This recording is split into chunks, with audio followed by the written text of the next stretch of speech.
తెలంగాణలో ఇప్పుడు ఏం నడుస్తోందంటే అంతా 22A గురించే రచ్చవుతోందనే సమాధానం వినిపిస్తోంది. ఓవైపు ప్రతిపక్షాల విమర్శలు, మరోవైపు ప్రభుత్వం వరుస క్లారిటీలు. అయినా సరే ఈ వివాదం ఇప్పట్లో ముగిసేలా కనిపించడం లేదు. ఒకరి తర్వాత ఒకరు ఈ అంశంపై అగ్గిరాజేస్తూనే ఉన్నారు. 22A భూముల చుట్టూ రాజకీయం. మీడియా పాయింట్లో బీజేపీ హల్చల్. రాహుల్ కు హరీష్ బహిరంగ లేఖ. అనవసర రాద్ధాంతమన్న అధికార పక్షం. తెలంగాణ రాజకీయాల్లో 22A భూముల రచ్చ కంటిన్యూ అవుతోంది. ఈ విషయంలో ప్రభుత్వం క్లారిటీ ఇచ్చే ప్రయత్నం చేస్తున్నా కాక రేగుతూనే ఉంది తప్ప సద్దుమనగడం లేదు. అసెంబ్లీ మీడియా పాయింట్లో బీజేపీ నేత ఏలేటి మహేశ్వర్ రెడ్డి బైఠాయింపుతో అగ్గికి ఆజ్యం పోసినట్టయింది. ఇదిగో రెవెన్యూ శాఖలో జరుగుతున్న అవినీతికి ఆధారాలు అంటూ రోడ్డెక్కిన మహేశ్వర్ రెడ్డి 22A పేరిట భూభారతితో భూహారతి చేస్తున్నారని కాంగ్రెస్ పై మండిపడ్డారు. దమ్ముంటే మంత్రి పొంగులేటి చర్చకు రావాలంటూ ఛాలెంజ్ చేశారు. తెలంగాణలో పేరు మార్చి ధరణిని భూభారతి చేసి భూహారతి చేస్తున్న సంగతిని అనేక సార్లు చెప్పినా ఈరోజు దాదాపు 1 కోటి పై చిలుకు ఎకరాల భూమిని 22A ప్రొహిబిటెడ్ లిస్టులో పెట్టి ఈరోజు అట్టడుగు బడుగు బలహీన వర్గాలకు చెందినటువంటి అనేక భూములు పేదవాళ్ళు ఇల్లు కట్టుకున్న 60 గజాల భూములతో సైతం ఈరోజు ప్రొహిబిటెడ్ లిస్టులో పెట్టినటువంటి పొంగులేటి గారిని మేము ప్రశ్నిస్తే క్షమించండి తప్పిదం జరిగిందంటుండు. క్షమాపణ చేయడానికి చిన్న తప్ప అని అడుగుతున్నా. ఈరోజు ఈ రాష్ట్రంలో లక్షల కోట్ల రూపాయల దోపిడీ చేసి ఈరోజు పిల్లి 100 ఎలుకలను తిని తీర్థయాత్రలకు వెళ్ళినట్ల నేను తప్పు చేసినా క్షమించమంటే ఇది క్షమించరాని నేరం. ఇది ఈ అంశంలో బీఆర్ఎస్ సైతం అదే స్థాయిలో బిగ్ వాయిస్ వినిపిస్తోంది.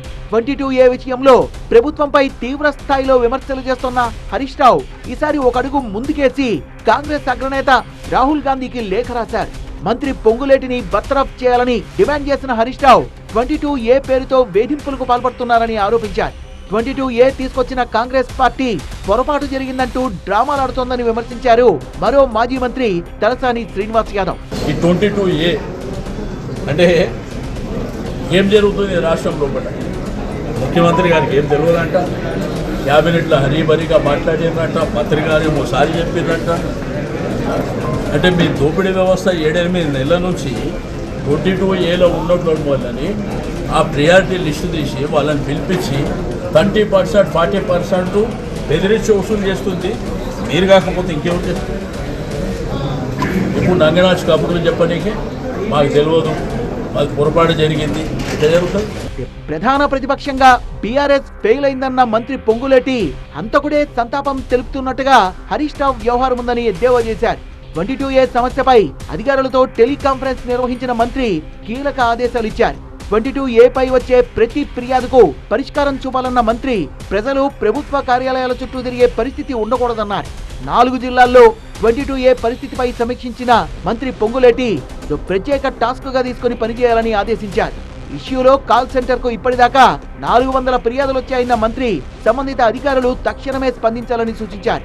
కొంతమంది కారు కోతలకు కొయ్యొచ్చు, కొంతమంది కడుపు నిండా ఇషం నింపుకొని ఆ ఇషాన్ని రోడ్ల మీద ఎల్లగెక్కొచ్చు. అయినా చెల్లించం.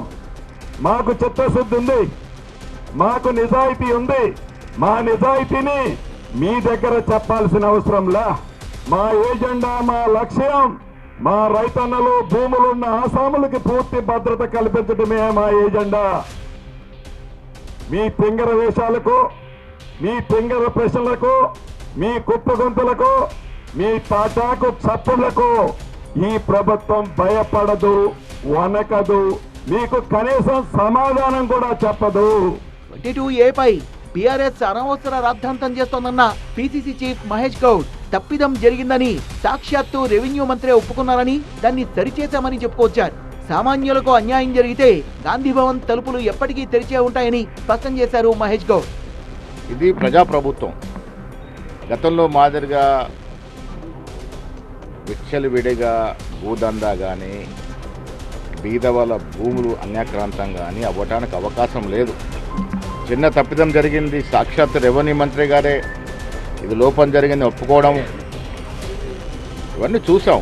దాన్ని సరిచేశారు కూడా. ఇప్పటికైనా చెప్తా ఉన్నా, మా ప్రభుత్వంలో ఏ సామాన్యుడికి అన్యాయం జరిగినా గాంధీ భవన్ తలుపులు తట్టవచ్చు.